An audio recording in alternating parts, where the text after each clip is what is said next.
Hey guys, welcome back to my channel. So today's video is going to be the most requested video that you guys asked for on my Instagram page, and I hope this answers all of you guys' questions. If you have any more, you can definitely leave them down in the comments, but I think I got you guys covered in this video.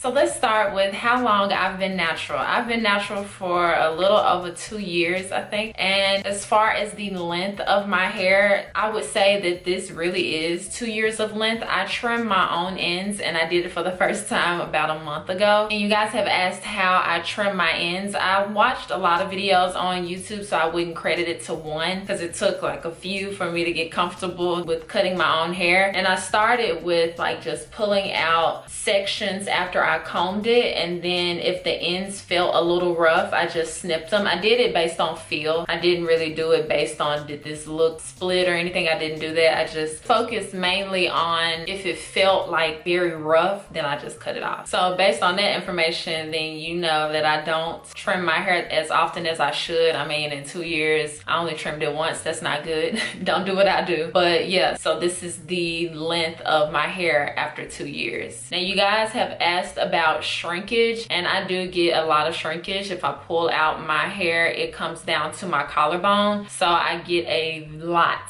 of shrinkage. You guys have asked how I prevent shrinkage, and I don't prevent it, I just let it happen. But I have seen videos on YouTube that if you take, like, you stretch out your hair like this and you take a blow dryer at the roots, it kind of helps stretch it, but that involves heat, and I'm not a big fan of heat on hair. But if you don't have a problem with using heat on your hair, then that would be an awesome tip. You can also use things like twist outs or braid outs, and that will help your hair not shrink. But it happens with manipulation. Like, I don't know any products or anything that prevent shrinkage. You would have to do manipulation to get your hair not to shrink. The next thing I want to talk about is moisture. So you guys asked me how I keep my hair moisturized, and I kind of don't. I don't usually put anything in my hair. Up until about 3 weeks, I started adding oil to my regimen every like once a week or something like that. I will add a little bit of oil or a bit of like a spray, but I will show you guys that later on in the video. But as far as moisture, I would say get a really nice oil to help with your afro. And a more specific question is that someone asked why when they put their fingers in their hair, it's moisturized in there and then their hair actually feels dry. I would say if your hair is kind of like mine is super thick, so sometimes the moisture gets trapped in there and it's not really getting to my ends. So make sure that when you apply the moisture that you focus on the ends and then go in the roots. That might make a difference. The next thing is combing. So I don't comb my hair, I just do finger detangling. And the only time that I finger detangle my hair is in the shower right before I shampoo my hair or I use a co-wash. I will let the water run through my hair. I would just kind of pull at my hair and take out the shed hair as well as finger detangle. Pull at my hair sounds really bad, but it's not bad. I do it very gentle. I'm not rough on my hair, and I just make sure that I grab all of the shed hair out and then I set it to the side. I don't let it go down the drain because it'll clog your drain. That's a side note. That's happened to me before. And then right after I get rid of all of the shed hair, I will go in with the co-wash that I use, and I use Kera Honey Shea co-wash, and this is something new to my regimen. I used to use Kera's Daughter Sacred Tear shampoo and conditioner, then I switched to Kera's Daughter Black Vanilla shampoo and conditioner. Now I just use this co-wash, and I really like this co-wash because this is the first product that I've used on my hair. When I rinse it out, the moisture doesn't go down the drain. It actually stays in my hair. It doesn't feel like it has a product residue left over in my hair. It just is hydrated feeling, and that's the first product that I've ever used where that's happened to me. So I love that product, and it's very easy to where that's the only step that I have to do. It's a co-wash, so the purpose of co-washes is it's like a conditioner. You're just conditioning your hair, but it washes your hair at the same time. It doesn't really lather. It kind of looks like a cream all over my hair, and I do use a lot of this stuff, like a big handful, and then I'll get maybe a half of a handful. But I use a lot of that stuff on my hair because that's what works, which means that I'm probably gonna run out of that stuff really quickly.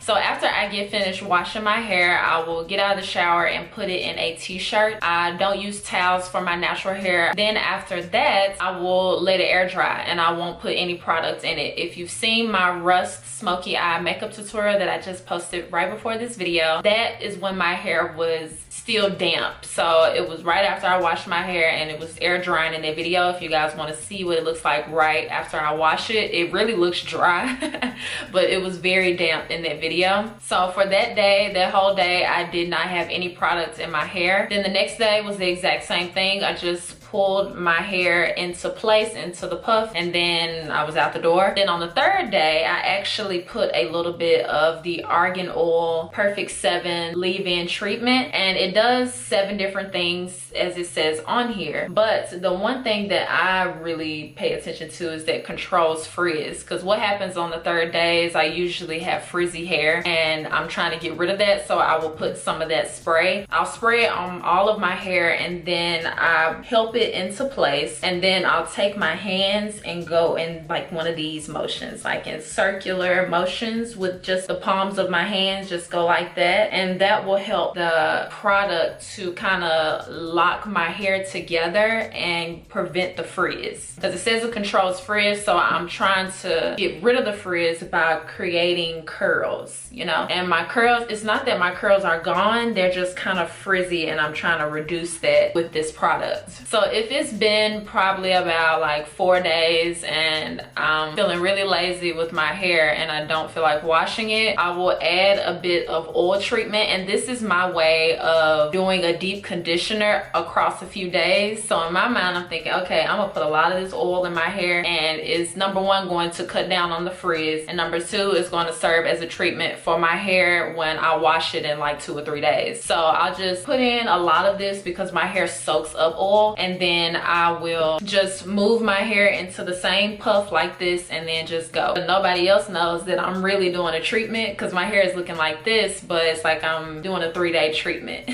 Now another oil that I will do the exact same way, I'll put a lot of it in my hair and then wash it in like 2 or 3 days, is the Doo-Gro Stimulating Growth Oil. And this right here, it kind of makes your scalp itch a little bit, and it does not do a good job of seeping into the actual hair follicles, because my hair still feels dry, but I do think it does a great job of in the scalp promoting growth. I've actually went through a whole bottle of this, so this is my second one, and I use the oil treatment more so now. I just got the oil treatment and I really like how it makes my hair feel. This I do more so when I just want my hair to grow and I'm not really that into how it feels. I do think that oil does a really good job of helping my hair to grow. Okay, and now we're on to protective styling. So the different protective styles, I'm pretty sure you guys have seen all of the different styles that I use. Mostly wigs. I'm a wig wearer.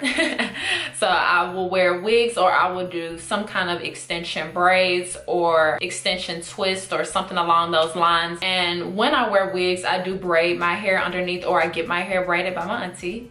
Then I will add a bit of this oil in my parts to help my hair grow while I'm wearing the wigs. Deep conditioner. So for deep conditioner, I use the Shea Moisture Anti-Breakage Strengthening Mask. Now this, I wouldn't say I'm a fan of it just because I don't see a huge difference, but I'm really not the one to ask when it comes to that mask because I don't comb my hair at all, so I wouldn't notice any breakage. I notice shedding, but that is because, you know, I'm not combing my hair every day, so my hair is shedding every day and it's getting caught in my curls, so I notice shedding still, but I don't notice any breakage, but not anything different than if I'm not using the mask. So that's why I'm kind of like, I'm not really the one to ask, but that is the deep conditioner that I use when I want to do some kind of love for my hair. But I'm actually wanting to try a mask that helps with moisture. So if you guys know any that helps with moisture, let me know in the comments. And then for the last thing, my nighttime routine, I will take my silk scarf and make a upside down triangle, put the bottom of the triangle down here and tie it up in the front. I don't do any twists or anything. I do it just just like my afro like this, and then just tie it off in the front. And then in the morning I would just take off the scarf and then just pull my afro into place, and then I'm ready to go.